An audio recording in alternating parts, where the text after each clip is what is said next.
Mini vlog. Hello mga Markicks! Another day, another mini vlog na naman, kaya tara, samahan niyo ulit kami.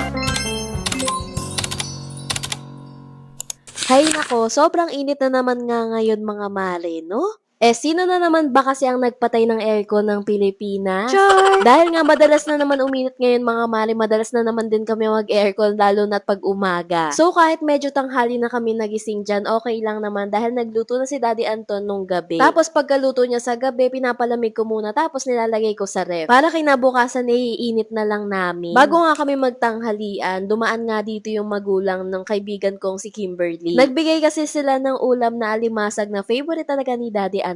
Kaya thank you po Tito and Tita. Shout out po sa inyo Tita Evangeline. Nakakatuwa nga tong si Kaden mga mare kasi nakakakain na siya mag-isa. O diba ang galing? Partida 2 years old pa lang yan. Syempre pagkatapos namin kumain, nagtaob muna ako dito ng mga plato at naghugas na rin ako ng mga pinagkainan namin. Maghugas ng mga plato, syempre kailangan natin maglinis dito sa kusina, be. Ito talaga yung pinaka-importanting malinis dito sa kusina mga mare dahil dito talaga madalas makalat. Kapag nagluluto nga si Daddy Anton, ako talaga ang tagalinis ng mga kalat niya. Pero okay lang naman mare kasi sobrang sarap talaga magluto ng asawa ko. Pinunasan ko na rin yung bar counter kanina at pati na rin tong lamesa. Nako, hindi talaga pwedeng hindi ako nagpupunas ng lamesa mare. Kahit araw-araw pa yan. Pagkatapos ko naman magpunas nitong mga lamesa, sinunod ko na nga linisin tong sofa namin. Kung matagal na kitang follower, alam nyo, eto talaga yung pinanlilinis ko sa sofa at dito sa carpet namin. So, sticky roller nga pala to mga maret. Ginagamit ko to sa sofa at sa carpet. Nako, gamit na gamit namin to dito dahil nakukuha talaga niya yung mga dumi. O diba kahit hindi ka na mag-vacuum, napakamura lang nga niyan mga mare. Kaya kung gusto nyo rin yan, ilalagay ko na lang yung link sa aking bio. Syempre, hindi makukumpleto ang linis mga mare kung hindi mag-vacuum at magmamap. Pagkatapos ko nga maglinis ng bahay mga mare, syempre pinaliguan ko na rin tong si Kaden since tapos na rin naman siyang kumain. Mostly talaga pinapaliguan ko si Kaden kapag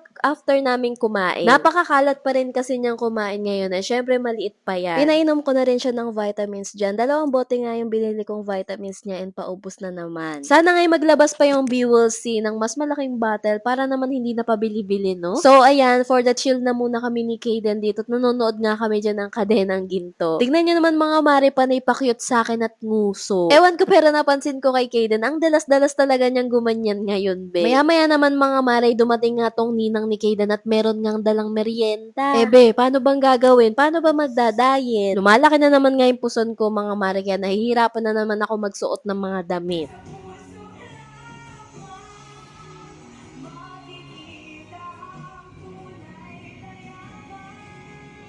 Nakakatuwa nga to si Kaden mga mare kasi kapag naririnig niya yung kanta na yun, laging ganyan yung reaction niya. Anyway mga mare, sasamahan ko nga pala si Kimberly, yung kaibigan ko na magpa-check up tapos magpapagupit na rin ako. O anong gagawin? Outfit check! Char! Gagawa nyo be. So hindi ko napapakita dito yung pagpapa-check up namin kasi privacy na yun ng aking kumare. So iniwan ko na muna yung mag-ama ko sa bahay cause this is for girls only. Charis!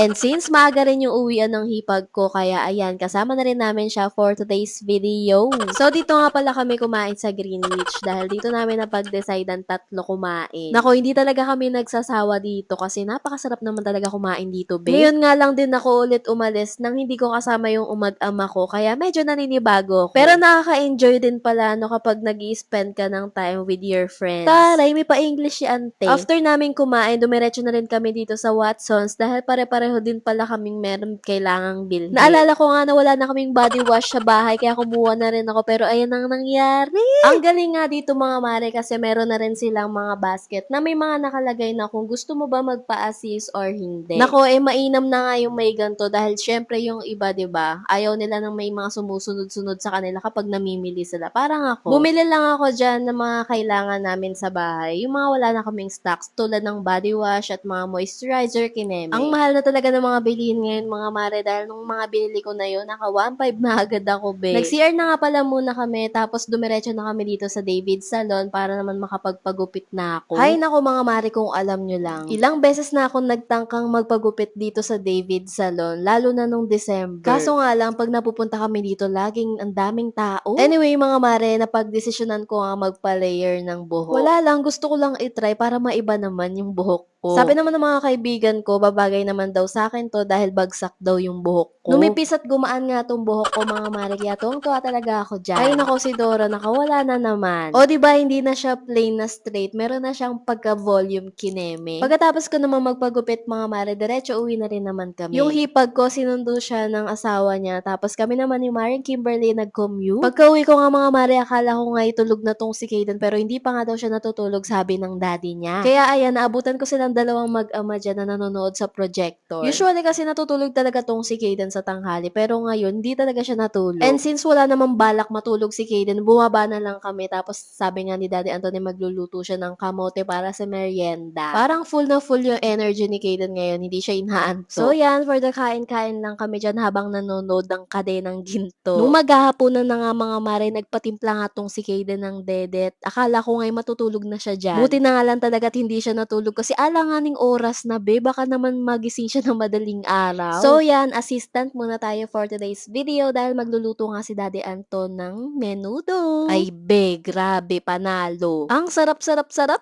ng luto ni Daddy Anton ng menudo. Sabihanan ko lang ako nakatikim ng masarap na menudo mga mare, pero ngayon pati na rin kay Daddy Anton. Sabi ko nga sa inyo, sa gabi nagluluto na si Daddy Anton tapos kinabukasan, iniinit na lang namin yan at ay inuulam din namin sa tanghalian. Pagkatapos nga namin kumain, hinafbat ko na nga tong si Kaden para makaakyat na kami sa taas. Umiiyak nga siya dyan kasi ayaw pa ata niyang umahon. Pagkaakyat naman namin, binuksan ko na muna tong projector para naman pampaantok lang ni Kaden. 30 minutes lang namin yan binubuksan mga mare, pampaantok lang ni Kaden. At ayan, magpapahinga na kami. Thank you for watching mga Markicks. See you on my next vlog. Salamat!